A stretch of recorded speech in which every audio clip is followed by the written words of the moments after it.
প্রতিনিয়তই আসলে ঢাকার আমাদের যারা আমরা বসবাস করি ঢাকার মধ্যে জনজীবন আসলে বিপন্ন হয়ে যেতেছে।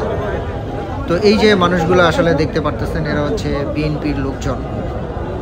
দেশের বিভিন্ন আনাচে কানাচে থেকে গাড়ি ভর্তি ভরে ভৈরা ভৈরা হচ্ছে ঢাকা শহরে আসছে। তো আমার যেহেতু প্রতিনিয়ত এই রাস্তা ব্যবহার করে হচ্ছে আমার কাজে যাইতে হয় প্রতিদিন, তো আমিও চেষ্টা করতেছিলাম আসলে বাসা থেকে বের হয়ে আমাদের কাজে যাওয়ার জন্য। তো প্রতিমধ্যেই দেখি যে আসলে মগবাজার থেকেই রাস্তা ব্লক, মানে কোনো গাড়ি ঘোড়া চলতে পারে না, রাস্তা পুরোপুরিভাবেই জাম হয়ে আছে। তো আমি তো আসলে বিষয়টা জানি না যে আসলে সামনে কি অপেক্ষা করতেছে, যে এত জাম কেন। তো যখন নাকি কোনো রকম মগবাজারটা পার হইলাম, এরপরে আসলে গাড়ি আর চলে না। তো বিরক্ত হইয়া নাইমা হাঁটা শুরু করলাম, যাতে সামনে হাঁটতে হাঁটতে মনে করলাম যে যদি জামটা পার হয়ে অন্য গাড়িতে উঠতে পারি। তো প্রতিমধ্যেই শুনলাম যে আসলে আজকে নাকি বিএনপির সমাবেশ, তা পল্টনে, মানে বিএনপির কার্যালয়ের সামনেই, অর্থাৎ নয়া পল্টনে এই সমাবেশটি অনুষ্ঠিত হচ্ছে এবং সেটা হচ্ছে মহাসমাবেশ।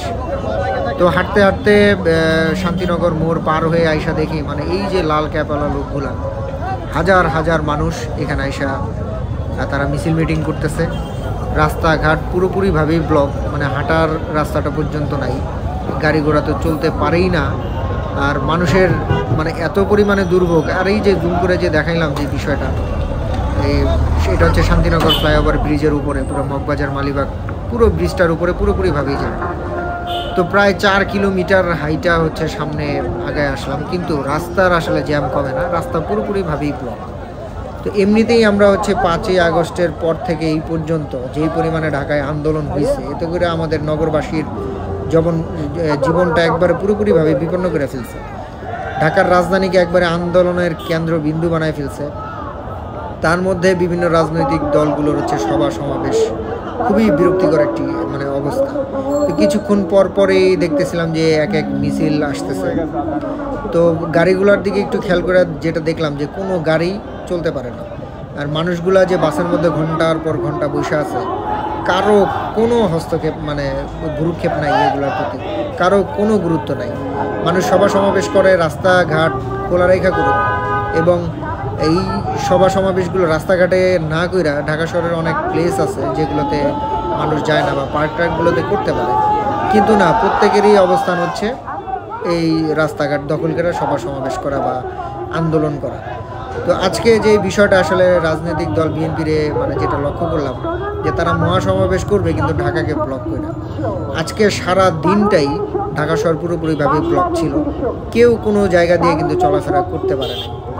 তো এই যে মহাসমাবেশটা করা হইলো, সারা দেশের থেকে যে মানুষজন আইনা মানে এই সমাবেশটা করা হইলো, এটা কোন ধরনের মানে একটি সমাবেশ বা কোন ধরনের নাগরিক মানে স্বাধীনতা, এটা আমার পুরোপুরিভাবে বুঝে আসে না। তো যাই হোক, হাঁটতে হাঁটতে এই পর্যন্ত ধরেন কাকরাইল মোড় থেকে শুরু করে পল্টন হয়ে পুরো রাস্তা হাঁটতে হাঁটতে আমি একবারে গুলিস্তান পর্যন্ত চলে আসছি। তো গুলিস্তানের এদিকেও আয়সা দিয়ে একই অবস্থা, এখান দিয়ে কোনো গাড়ি ঘোড়া চলতে পারে না। ঢাকা শহরের মধ্যে কিন্তু সকল গাড়ি কিন্তু গুলিস্তান বা পল্টনের উপর দিয়েই যায়। তো কোনো গাড়ি চলাফেরা এই মুহূর্তে আর করতে পারলো না। আর এই জায়গাগুলো ব্লক মানেই হচ্ছে একেবারে পুরোপুরিভাবেই ঢাকা শহরকে অচল করে দেওয়া। এই যে একদিন মানে সারা ঢাকা শহরকে যে বিএনপির লোকজন মানে জড়ো করে দিল, মানে অচল করে দিল, এটা কোন একটা রাজনৈতিক দলের কর্ম হইতে পারে, এটাই আমার বুঝে আসে না। আসলে এদের মধ্যে কি ন্যূনতম জ্ঞান নাই যে প্রতিদিন আমরা এই সভা সমাবেশ আন্দোলনের সম্মুখীন হচ্ছি, প্রতিনিয়তই কিন্তু আমাদের বিরক্তির দিকে ঠেলে দিচ্ছে। তো রাজনৈতিক দলগুলোকে বলবো যে অবশ্যই যাতে জনগণের অসুবিধা না হয় এই দিকটি বিবেচনা করেই যাতে তারা সভা সমাবেশ করে।